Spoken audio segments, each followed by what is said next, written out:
Hello everyone, good morning. हम NCERT discuss कर रहे हैं ज्योग्राफी का क्लास 7 और आज का टॉपिक है जल के बारे में हम जानेंगे। अगर आप यूपीएससी या स्टेट पीसीएस या कोई भी कॉम्पिटिटिव एग्ज़ाम की तैयारी कर रहे हैं तो इसके पॉइंट ऑफ व्यू से आपके लिए बहुत ही इम्पोर्टेंट सेशन है। तो चलिए स्टार्ट करते हैं। जल के बारे में सोचने पर आपके मस्तिष्क में क्या चित्र बनते हैं? आप नदी, जलप्रपात, वर्षा की रिमझिम, अपने नल के जल के बारे में सोचने लगते हैं। जब जैसे ही हम जल के बारे में सोचते हैं तो जल, नदी, जलप्रपात, वर्षा, नल के जल, ये सब के बारे में ऑफ कोर्स सबके दिमाग में आता होगा। ठीक है। बच्चे वर्षा से भरे गड्ढे में कागज़ की नाव तैराकर बहुत खुश होते हैं। दोपहर तक गड्ढे में जमा जल गायब हो जाता है। वह जल कहाँ जाता है? ऐसा होता है ना कि बारिश जब होती है तो गड्ढे में बहुत ज़्यादा जल भर जाता है, लेकिन जैसे ही धूप निकला और फिर उसके बाद क्या होता है, वो जल सूख जाता है। लेकिन ये जल आखिर जाता कहाँ है, ये भी तो दिमाग में आना चाहिए ना। उसके बारे में जानते हैं। सूर्य के ताप के कारण जल जो है वाष्पित हो जाता है। ठंडा होने पर जलवाष्प संघनित होकर बादलों के रूप ले लेता है और यहाँ से वर्षा, हिम अथवा सहिम वृष्टि के रूप में धरती या समुद्र पर नीचे गिरता है। तो आई होप कि आप समझ गए होंगे कि जो जल है वो वाष्पित होकर जाता है, फिर ठंडा होने के बाद जलवाष्प जो है संघनित होकर बादल का रूप ले लेता है और उसके बाद फिर वर्षा होती है। ठीक है। यहाँ देखिए, यहाँ बॉक्स में दिया हुआ थलशाला मतलब होता है छोटे घर के पौधे रखने का कृत्रिम अहाता, उसी को हम थलशाला कहते हैं। जिस प्रक्रम में जल लगातार अपने स्वरूप को बदलता रहता है और महासागरों, वायुमंडल एवं धरती के नीचे चक्कर लगाता है, उसको जल चक्र कहते हैं। ठीक है। हमारी पृथ्वी थलशाला के समान है। जो जल शताब्दियों पूर्व उपस्थित था वही आज भी मौजूद है। जिस जल का प्रयोग आज हम हरियाणा के खेत में सिंचाई के लिए कर रहे हैं, हो सकता है कि वह सैकड़ों वर्ष पहले अमेजन नदी में बहता हो। ठीक है। यहाँ देखिए जल चक्र के बारे में दिखाया गया इस चित्र में। जैसे कि ये जल नदी में है, नदी है, नदी में जल है। ठीक है। ये जल सूर्य की किरण से क्या हो रहा है, ये वाष्पीकृत हो रहा है। वाष्पीकृत होने के बाद ये क्या होगा, ठंडा होगा। ठीक है। उसके बाद ये संघनन होगा। संघनन होने के बाद फिर से वर्षा के रूप में ये आएगा, फिर से ये नदी में ही आएगा और फिर से ये क्या होगा, फिर से वाष्पीकृत होगा और इस तरीके से ये जल चक्र चलते रहता है। ठीक है। तो इसको समझिएगा। अलवण जल के मुख्य स्रोत नदी, तालाब, सोते एवं हिमनद हैं। महासागरों एवं समुद्रों का जल लवणीय होता है। ठीक है। इसमें अधिकांश नमक जो है सोडियम क्लोराइड या खाने में उपयोग किया जाने वाला नमक होता है। तो यहाँ ध्यान में रखिएगा, अलवण जल जो है नदी, तालाब, सोते और हिमनद में ही है, लेकिन महासागर एवं समुद्र का जल जो है लवणीय जल है और अधिकतम जो जल है पृथ्वी पर वो लवणीय जल ही है। ठीक है। तभी जल संकट का भी सामना करना पड़ता है। इस चित्र में आपको दिखाया गया है विश्व के प्रमुख समुद्र, झील एवं नदियाँ। ये भी इम्पोर्टेंट है, कई बार पूछ लिए जाते हैं इससे रिलेटेड क्वेश्चन। जैसे यहाँ देखिए, अमेजन नदी है, दक्षिण अमेरिका में है। मिसिसिपी नदी, ह्यूरॉन झील, सुपीरियर झील, विनिपेग झील, साल्ट लेक सिटी, ठीक है, ग्रेट स्लेव झील, ग्रेट बियर झील, ये सारे उत्तरी अमेरिका में है। यहाँ अफ्रीका में देखते हैं, नाइजर नदी है, नील नदी है, विक्टोरिया झील है, कांगो नदी, ऑरेंज नदी, ये सारे कहाँ हैं, अफ्रीका में है। यहाँ देखिए दनूबी नदी, काला सागर, कैस्पियन सागर, ब्रह्मपुत्र नदी, गंगा नदी, होंगो नदी, ये सारे को आप ध्यान में रखिएगा। ये जल का देखिए, महासागर, प्रशांत महासागर, उत्तरी अटलांटिक महासागर, दक्षिणी अटलांटिक महासागर, हिंद महासागर, आर्कटिक सागर, ठीक है, दक्षिणी महासागर, ये सारे तो हमने महासागर देख लिया। यहाँ देखिए दक्षिण चीन सागर, कोरल सागर, पूर्वी चीन सागर, होंगो नदी, ये सबको आप एक बार ध्यान में रखिएगा, कई बार मैच करने के लिए क्वेश्चन पूछ आ जाते हैं। अब हम जानेंगे जल के वितरण के बारे में। ठीक है। हम सभी जानते हैं कि पृथ्वी की सतह का 3/4 भाग जल से ढका है ना। 3/4 पृथ्वी का 3/4 भाग क्या है, जल से ढका हुआ है। यदि धरती पर थल की अपेक्षा जल अधिक है तो अनेक देशों में जल की कमी का सामना क्यों करना पड़ता है? जब पृथ्वी पर थल से ज़्यादा है ना, 3/4 भाग है जल, लेकिन फिर भी मैक्सिमम देश, अनेक देशों को जल की कमी का सामना क्यों करना पड़ता है, और इसके बारे में हमने जाना अभी। क्योंकि जल जो है महासागर में देखिए, यहाँ दिखाया गया है कि महासागर का जल 97.3% है और ये मैक्सिमम है, और ये कैसा है, लवणीय जल है, साल्टी जल है, जो कि हमारे पीने के उपयोग में बिल्कुल भी नहीं आने वाला है। ठीक है। और वर्फ शतरक जो कि 2.0% है। भूमिगत जल, देखिए भूमिगत जल कितना कम है, 0.68। झीलों का अलवण जल जो है 0.009% है। ठीक है। स्थलीय समुद्र एवं नमकीन झीलें हैं 0.009। वायुमंडल में 0.0019। नदियों में 0.001।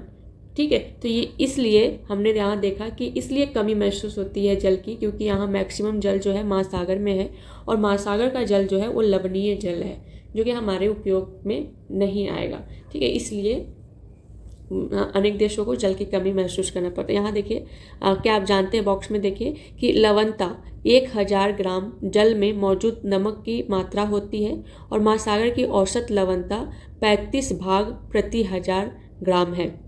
तो ये इम्पोर्टेंट हो जाता है आपके एग्जाम के पॉइंट ऑफ व्यू से कि महासागर का औसत लवणता कितना है, 35 भाग प्रति 1000 ग्राम। एक और बॉक्स में दिया हुआ है कि इजराइल के मृत सागर में 340 ग्राम प्रति लीटर लवणता होती है। तैराक इसमें प्लॉ कर सकते हैं, प्लॉ मतलब तैर सकते हैं, क्योंकि नमक की अधिकता इसे सघन बना देती है। ठीक है। तो नमक की अधिकता इसे सघन बना देती है, इसलिए यहाँ जो है तैराक जो है यहाँ तैर सकते हैं। जीवन के लिए जल अत्यधिक आवश्यक है। प्यासे होने पर केवल जल ही हमारी प्यास बुझा सकता है। ऐसे में आपको क्या ऐसा नहीं लगता कि लापरवाही से जल का उपयोग करने पर हम बहुमूल्य संसाधन को बर्बाद करते हैं? ऐसा है, बिल्कुल हम बहुमूल्य संसाधन को बर्बाद कर रहे हैं अगर हम लापरवाही के साथ उसका उपयोग कर रहे हैं। कैसे लापरवाही के साथ उपयोग कर रहे हैं? जैसे नल पानी लिया, ऐसे ही खुला छोड़ दिया, उसको हमें एक अपने काम के अकॉर्डिंग हमें उसको स्टार्ट करना चाहिए, है ना। और भी बाकी जगह लोग जल बर्बाद करते हैं। यहाँ देखिए महासागरीय परिसंचरण के बारे में हम जानेंगे। उसके पहले हम ये बॉक्स वाले देख लेते हैं एक बार कि 22 मार्च को विश्व जल दिवस के रूप में मनाया जाता है, जब जल संरक्षण की विभिन्न विधियों को प्रबलित किया जाता है। तो यहाँ ध्यान में रखिएगा कि ये इम्पोर्टेंट हो जाता है। विश्व जल दिवस कब मनाया जाता है? तो 22 मार्च को। अब हम जानेंगे महासागरीय परिसंचरण के बारे में। समुद्री तट पर नंगे पैर चलने से कुछ जादुई सी अनुभूति होती है। पुलिन पर नम बालू, ठंडी पवन, समुद्री पक्षी, वायु में लवणीय गंध एवं लहरों का संगीत सब कुछ सम्मोहित करने वाला प्रतीत होता है। ये पुलिन क्या होता है हमने पढ़ा था ना, याद कीजिए। हम अगर आपने अगर आपने देखा होगा तो लास्ट क्लास मतलब कि हमने एनसीईआरटी में ही कवर किया है और उसको कवर कर लिया है कि पुलिन क्या होता है। तो कमेंट बॉक्स में ज़रूर बताइए कि पुलिन क्या होता है। ठीक है, क्योंकि इसको हमने कवर कर लिया है। तो पुलिन पर नम बालू, ठंडी पवन, समुद्री पक्षी, वायु में लवणीय गंध एवं लहरों का संगीत सब कुछ सम्मोहित करने वाला प्रतीत होता है। चलिए हम बता देते हैं पुलिन क्या होता है। हमने देखा था कि वो पृथ्वी के बाहरी गति और आंतरिक गति में देखा था कि आंतरिक गति की वजह से स्थलाकृतियों में परिवर्तन होते हैं, बाहरी गतियों की वजह से। तो हमने देखा था कि समुद्र में क्या होता है ना, समुद्र में लहरें तेज होती है और समुद्र की चट्टानों को जो बीच में है, ये चट्टानों को धीरे धीरे कट करती है। तो ये जो चट्टान है ना, ये चट्टान जो कट हो जाता है, अवसाद जो बचता है, तो फिर से ये लहरें क्या होती है ना, अवसाद को किनारे पे लाकर जमा कर देती है। और ये किनारे पे आया हुआ अवसाद, जो जमा किया हुआ अवसाद है, इसी को हम पुलिन कहते हैं। ठीक है। जैसे नदी जब अपनी अवसादों को ले आकर एक जगह समुद्र में मिलने के पहले जो जमा कर देते हैं उसको हम डेल्टा कहते हैं। उसी तरीके से समुद्र अवसाद को लाकर जमा करती है किनारों पे आकर, उसको हम क्या कहते हैं? पुलिन कहते हैं। ठीक है, तो इसको रिवीजन भी करते रहिएगा आप। ताल एवं झील के शांत जल के विपरीत महासागरीय जल हमेशा गतिमान रहता है, यह कभी शांत नहीं रहता है। महासागरों की गतियों को इस प्रकार वर्गीकृत कर सकते हैं जैसे तरंगे, ज्वार भाटा एवं धाराएं। ठीक है, यहाँ देखिए ये प्रशांत महासागर आपको दिखाया गया है। बॉक्स में दिया हुआ है कि आप जानते हैं जब समुद्री सतह पर पवन बहती है तब तरंगे उत्पन्न होती हैं। जितनी ही तेज पवन बहती है तरंगे भी उतनी ही बड़ी होती है। तो इसको ध्यान में रखिएगा।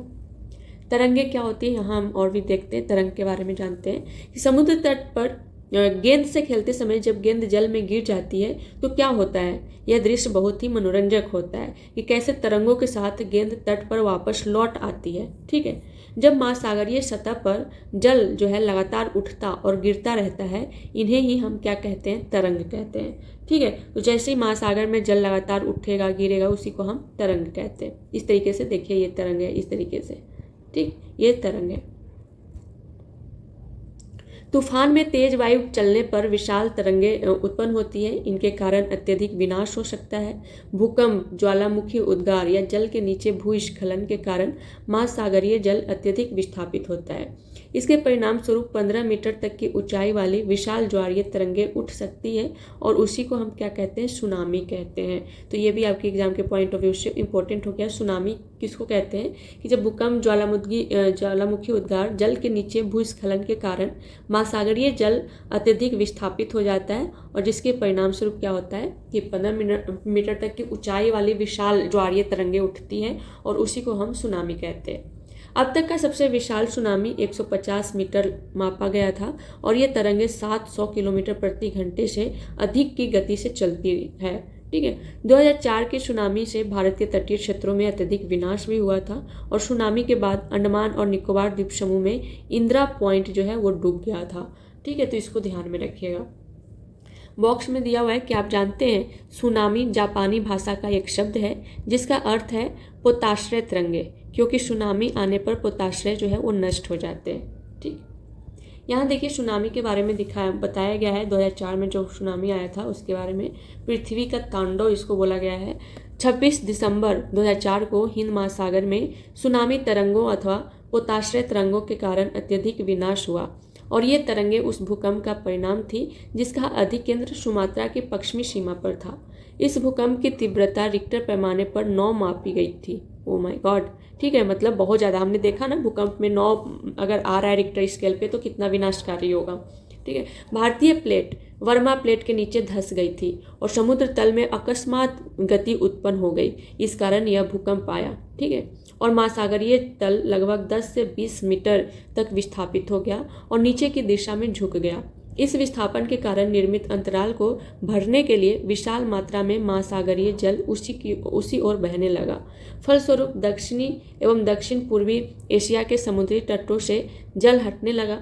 भारतीय प्लेट के वर्मा की प्लेट के नीचे चले जाने पर जल वापस समुद्र तट की ओर लौटा। यह सुनामी लगभग 800 किलोमीटर प्रति घंटे की गति से आया। ओ माय गॉड, ठीक है, जिसकी तुलना व्यावसायिक वायुयानों की गति से की जा सकती है और इसके परिणाम स्वरूप हिंद महासागर के कुछ द्वीप पूर्णतः डूब गए।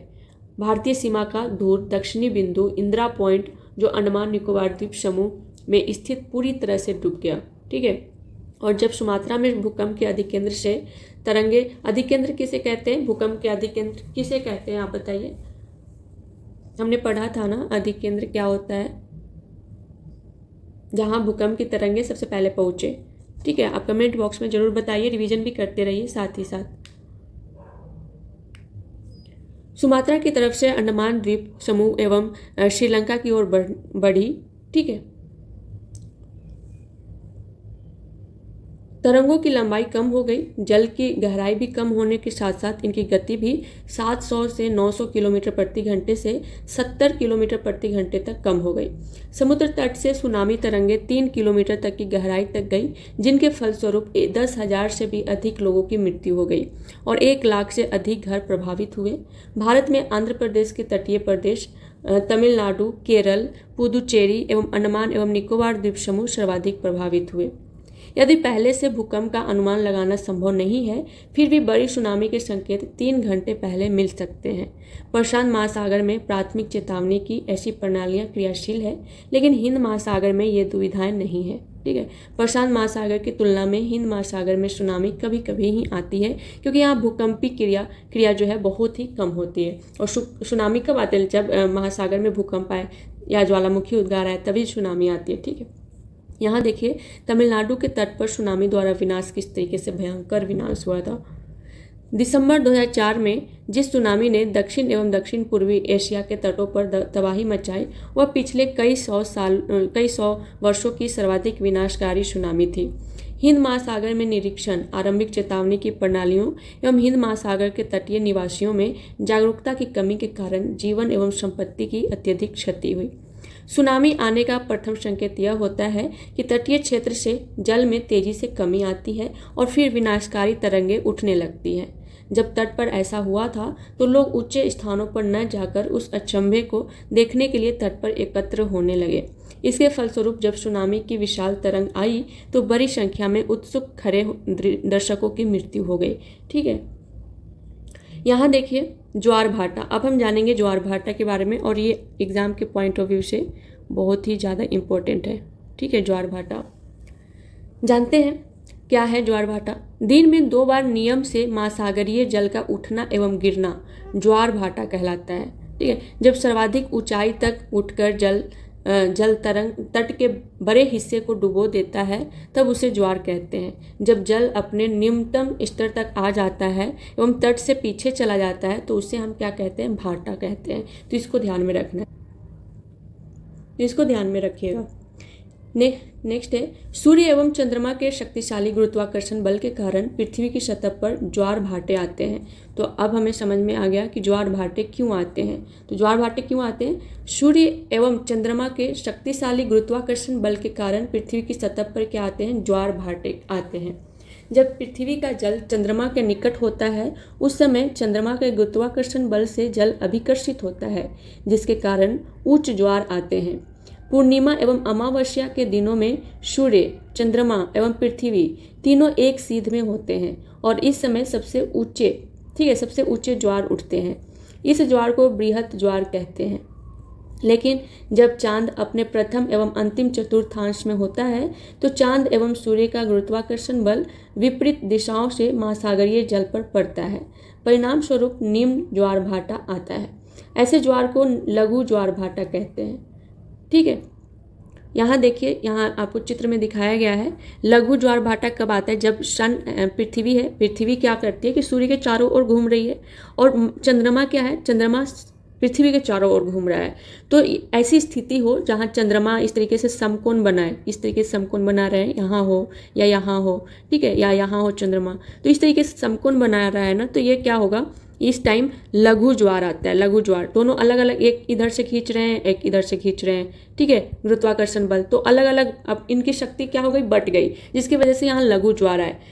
बृहत ज्वार कब आता है? जब चंद्रमा पूर्णिमा और अमावस्या के दिन। क्यों? क्योंकि इस दिन क्या होता है? सूर्य, चंद्रमा और पृथ्वी तीनों जो है एक सीध में होते हैं, तो ये इन दोनों का जो गुरुत्वाकर्षण बल है एक साथ खींच रहे हैं अपनी ओर। ठीक है, तो उस टाइम क्या होता है कि बृहत ज्वार आता है। यहाँ भी देखिए, यहाँ भी बृहत ज्वार आ रहा है। तो इस तरीके से जब एक सीध में होते हैं ना चंद्रमा, सूर्य और पृथ्वी, उस टाइम बृहत ज्वार आता है। और जब समकोण पे काटते हैं इस तरीके से, ये समकोण पे काट रहे हैं, ठीक है, तो यहाँ पे क्या होगा? लघु ज्वार आएगा। तो इसको समझिएगा और इसको ध्यान में भी रखिएगा। उच्च ज्वार जो है, उच्च ज्वार नौ संचालन में सहायक होता है। ये जल स्तर को तट की ऊंचाई तक पहुंचाते हैं। ये जहाज को बंदरगाह तक पहुंचाने में सहायक होते हैं। ओ माय गॉड, इतना उपयोगी है ये ज्वार। देखिए, उच्च ज्वार जो है वो मछली पकड़ने में भी मदद करते हैं। उच्च ज्वार के दौरान अनेक मछलियां तट के निकट आ जाती हैं। इसके फलस्वरूप मछुआरे बिना कठिनाई के मछलियां जो है पकड़ पाते हैं। कुछ स्थानों पर ज्वार भाटे से होने वाले जल के उतार चढ़ाव का उपयोग विद्युत उत्पन्न करने के लिए भी किया जाता है। ठीक है, तो ये भी ध्यान में रखिएगा, ज्वार से हम विद्युत उत्पन्न भी करते हैं। ज्वार भाटे से होने वाले जल के उतार चढ़ाव का उपयोग क्या क्या में उसका उपयोग हम कैसे कर सकते हैं, कैसे हमारे लिए फायदेमंद है, तो वहाँ आप ये सारे मेंशन कर सकते हैं। ये तो था ज्वार भाटा। अब हम जानेंगे, ज्वार भाटा हमने देख लिया, अब हम जानेंगे महासागरीय धारा के बारे में। ये भी बहुत ही ज़्यादा वेरी वेरी इंपॉर्टेंट है आपके एग्जाम के पॉइंट ऑफ व्यू से। ठीक है, जानते हैं महासागरीय धाराएं निश्चित दिशा में महासागरीय सतह पर नियमित रूप से बहने वाली जल की धाराएं होती हैं। महासागरीय धाराएं गर्म या ठंडी हो सकती हैं। ठीक है, सामान्यतः गर्म महासागरीय धाराएं भूमध्य रेखा के निकट उत्पन्न होती हैं एवं ध्रुवों की ओर प्रवाहित होती है, और ठंडी धाराएं जो है वो ध्रुवों या उच्च अक्षांशों में उष्णकटिबंधीय या निम्न अक्षांशों की ओर प्रवाहित होती है। यहाँ देखिए, ये ग्लोब है, हमने डिस्कस किया था ना, ग्लोब है।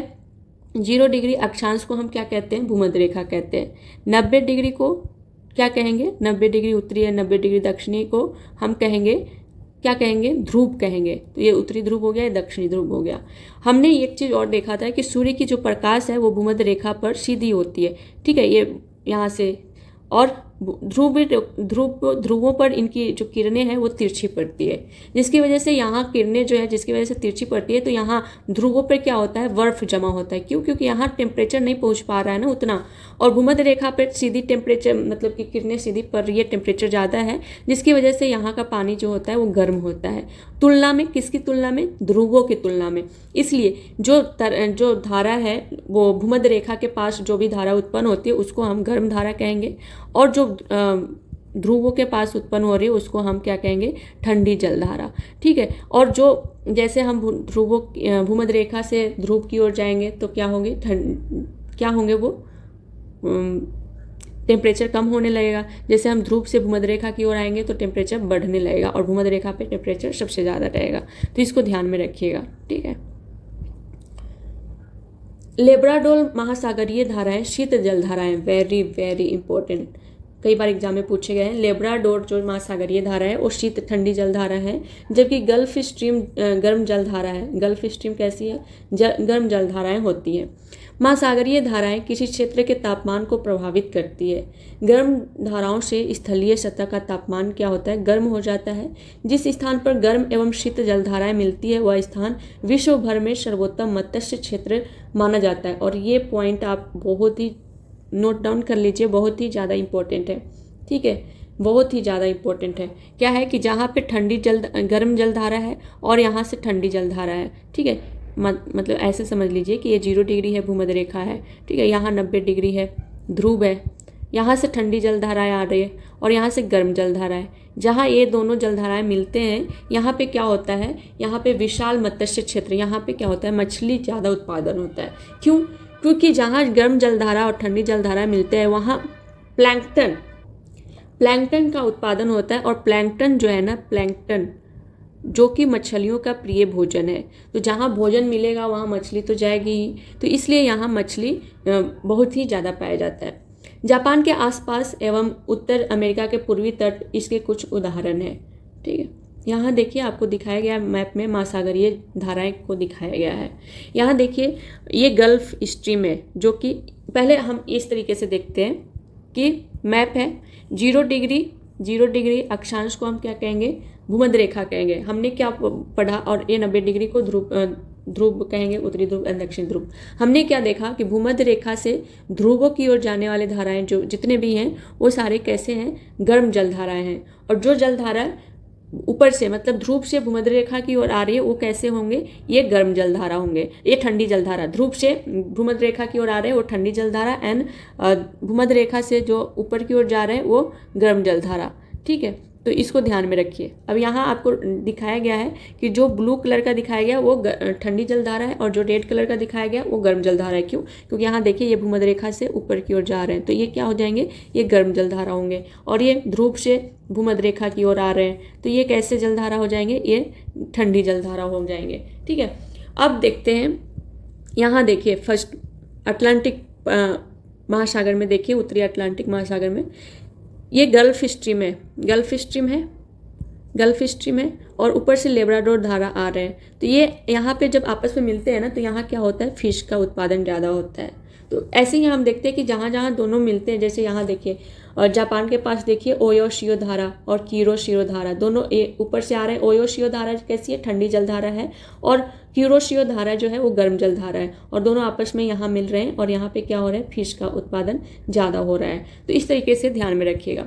इसके साथ ही आपके एग्जाम में ये भी पूछ लिए जाते हैं कि कौन सी जलधारा, निम्नलिखित में से कौन सी जलधारा जो ठंडी जलधारा है, कौन सी जलधारा गर्म जलधारा है, कौन सी जलधारा कहाँ है, ठीक है, उसका लोकेशन वगैरह पूछ लिया जाता है। तो इसको ध्यान में रखिएगा। जैसे यहाँ देखिए पहले हम ठंडी जलधारा को देखते हैं, तो पश्चिमी वायु प्रवाह हम्बोल्ट पेरू धारा, इसको बहुत ही इंपॉर्टेंट है, इसको ध्यान में रखिएगा। जब हम एल नीनो और ला नीना के बारे में पढ़ेंगे वहाँ इसका डिस्कशन होगा, ठीक है। हम्बोल्ट जलधारा जो है, पेरू जलधारा भी इसको हम बोलते हैं, जो कि ठंडी जलधारा है। कैलिफोर्निया धारा ठंडी जलधारा है। लेब्राडोर ठंडी जलधारा है। यहाँ देखिए वेनेजुएला धारा ठंडी जलधारा है, ठीक है। कैनरीज धारा ठंडी है, ध्रुव से आ रही है, ठीक। यहाँ देखिए पश्चिमी ऑस्ट्रेलियन जलधारा ठंडी जलधारा है। ओयोशियो जलधारा ठंडी जलधारा है। तो ये सारे हमने देख लिए ठंडी जलधारा। अब हम देखते हैं गर्म जलधारा कौन कौन से हैं। तो गर्म जलधारा देखिए, यहाँ अलास्का धारा, ठीक है। यहाँ देखिए गल्फ स्ट्रीम तो हमने देख लिया, गल्फ स्ट्रीम, ब्राज़ीलियन जलधारा, ठीक, और किरोशियो जलधारा, अगुल्लाहास जलधारा, ये सारे गर्म जलधाराएं हैं। तो इस मैप को अच्छे से रिमेंबर कर लीजिए, अच्छे से याद कर लीजिए, क्योंकि ये आपके एग्ज़ाम के पॉइंट ऑफ व्यू से 3 5 स्टार मैं आपको इसके लिए देना चाहती हूँ एग्ज़ाम के पॉइंट ऑफ व्यू से, ठीक है। तो ये बहुत ही ज़्यादा इम्पोर्टेंट है। इसलिए जहाँ गर्म एवं ठंडी जलधाराएं मिलती है वहाँ कोहरे वाला मौसम बनता है। इसके फलस्वरूप नौ संचालन में बाधा उत्पन्न होती है। तो ये भी आप ध्यान में रखिएगा कि हमने 2 पॉइंट देखा कि जहाँ गर्म और ठंडी जलधाराएं आपस में मिलते हैं, फर्स्ट तो हमने ये देखा कि वहाँ फिश का, मछली उत्पादन ज़्यादा होता है, और सेकेंड है कि वहाँ कोहरा वाला मौसम होता है, जिसकी वजह से वहाँ नौ संचालन में बाधा उत्पन्न होती है। तो ये 2 पॉइंट को आप अच्छे से ध्यान में रखिएगा, ठीक है। तो ये चैप्टर यहाँ कंप्लीट होता है। अब क्वेश्चन आई होप कि आप प्रैक्टिस कर रहे होंगे। अगर आप यूपीएससी या स्टेट पीसीएस एग्ज़ाम की तैयारी कर रहे हैं तो उसके मेंस एग्ज़ाम में आपको आंसर राइटिंग लिखना होता है, ठीक है। आंसर राइटिंग की प्रैक्टिस करनी होती है। तो इसके लिए अगर आपको डर लग रहा है आंसर राइटिंग कैसे स्टार्ट करें, कहाँ से स्टार्ट करें, तो आप यहाँ से स्टार्ट कर सकते हैं, ठीक। जैसे हम छोटे छोटे क्वेश्चन का आंसर लिखेंगे तभी हम यूपीएससी लेवल का आंसर लिख पाएंगे, ठीक है। और अगर आपको इसको इवैल्यूएशन करवाना है तो आप कमेंट बॉक्स में ज़रूर आप मेंशन कर सकते हैं।